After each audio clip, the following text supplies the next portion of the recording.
The untouchable True School Sports Empire. And y'all know the rest, man. Now listen, this is my official Jazza Dickens versus Anthony Kakachi post-fight review, and your result of the fight is, in fact, once again at the age of 37 years young, and the new WBA super featherweight champion of the world, Anthony Kakachi. He beats Jazza Dickens on points to become a two-time world champion at 37 years old, and really continue to add to this great run that he's been on over his last four fights. I think right now, when you talk about British boxing, UK boxing, I'll say, yeah, as far as the UK boxing is concerned, Anthony Kakachi has a very legitimate claim to being the current pound for pound #1 fighter in the UK. I mean, look at his last four fights. I mean, he's beating Joe Cordina, Josh Warrington, Lee Wood, and now Jazza Dickens. Those are all some of the best fighters in the UK, but those are also, legitimate world level fighters, guys that have been world champions, been in big fights, been in, accomplished some great things. So let's talk about the fight, and then we'll talk about what's next for Kakachi and those kind of things. But as far as the fight itself, it wasn't like I don't think it was a terrible fight. I don't think it was necessarily like an ultra exciting fight either. Kakachi got out to a pretty good start in the early rounds. I thought his work rate and his long arms and his awkwardness was really giving Jazza Dickens a lot of problems in the first 6 rounds. Dickens had a hard time settling into his rhythm and picking Kakachi off with his jab and setting up his power punches or anything like that. So it allowed Kakachi to build a big lead. I think going into the championship rounds, going into the 10th round, I think I had Kakachi up pretty wide. I thought Dickens did a great job in the championship rounds to close strong, because Kakachi did get tired because he threw so many punches. So in the later rounds, Kakachi would be leaning over his front foot. Dickens did a good job of catching him leaning over his front foot, and he was able to make the fight very, very competitive, and he was probably like one big shot away from really turning the fight on its head, because Kakachi was tired. I mean, he is 37 years old, but Kakachi, he showed his veteran know-how. Styles make fights, and Kakachi once again has used his long arms and his work rate to outwork and outsmart these opponents. And so, like I said, man, it's not how you start in life, it's not how you start in the fight game, but it's how you finish in the fight game. And like I said, Anthony Kakachi, for a long time, he lost to Martin Ward almost 10 years ago, and he nobody thought that he was going to get to where he's at now. Nothing said that this guy was going to be a world champion, let alone now at the age of 37, a 2-division champion. So it's definitely a success story.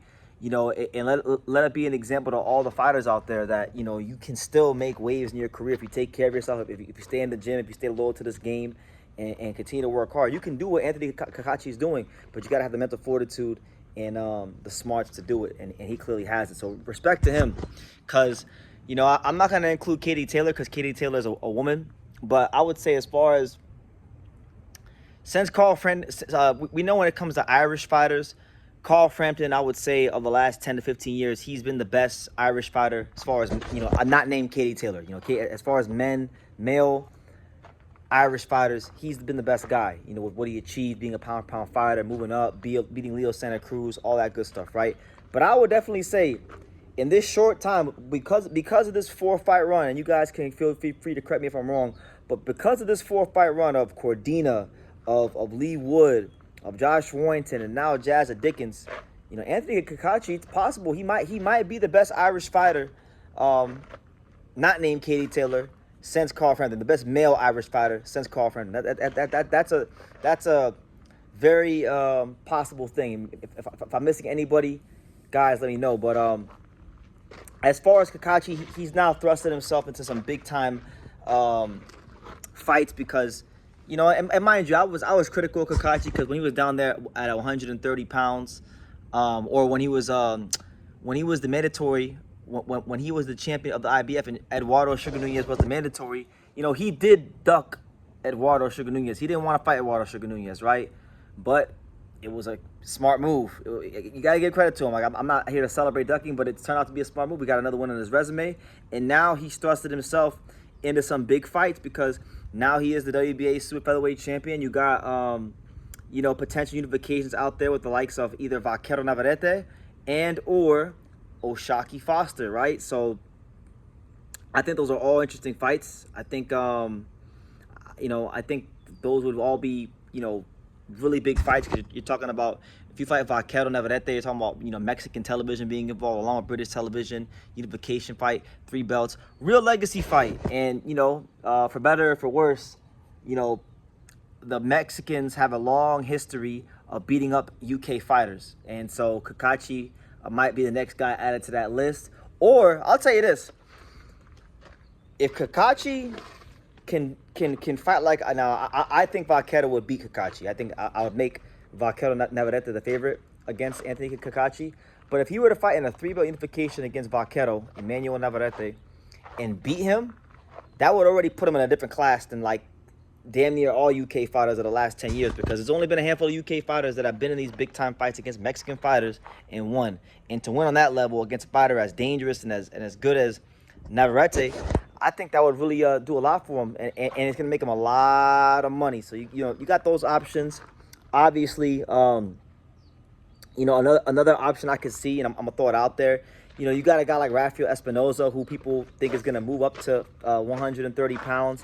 I could see Zanford Promotions making the call and doing a deal and saying, you know what, hey, let's do a Kakachi fight, and maybe Espinoza doesn't fight the champions at 126, but he goes to 130. You know, he fights a British fighter, gets paid good money. You know, and Kakachi is a very good fighter. He's 24-1, two-time two-division champion, legitimate fighter, right? That'd be a good win for him, and then that could possibly set up Navarrete if he can beat Kakachi. And then, you know, let's even look above a little bit. Let's look above, because, you know, at 135, you know, they get pretty creative up there.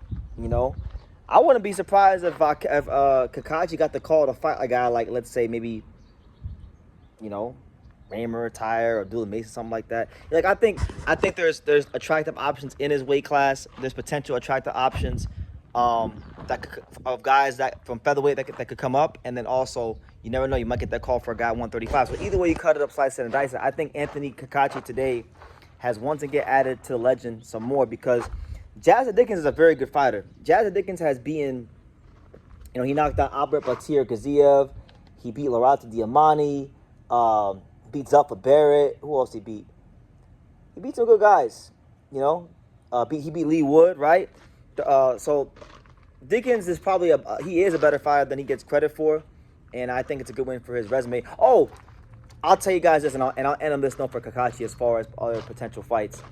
You guys, let it not be lost on you guys that Anthony Kakachi, or not Kakachi, that Jazza Dickens was initially slated to defend this exact title in Saudi Arabia back in, I think it was December or November, against Hayato Tsutsumi. Now, Hayato Tsutsumi, he is still ranked. Right now, as it stands, Hayato Tsutsumi is the current number 4 ranked, or actually number 3 ranked contender in the WBA. So that's still a potential fight if Mr. Honda and the fine folks of Japan want to make a fight happen. That's a big fight right there. And Hayato Tsutsumi, to me, is one of the most skillful fighters in the 130-pound weight class. So Kakachi, he's conquered the UK, he's conquered Europe.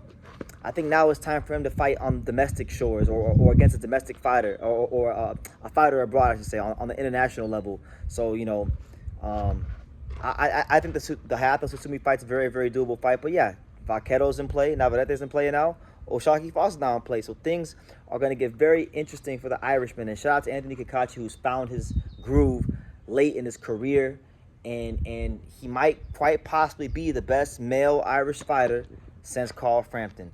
Ain't that something? Leave your comments down below.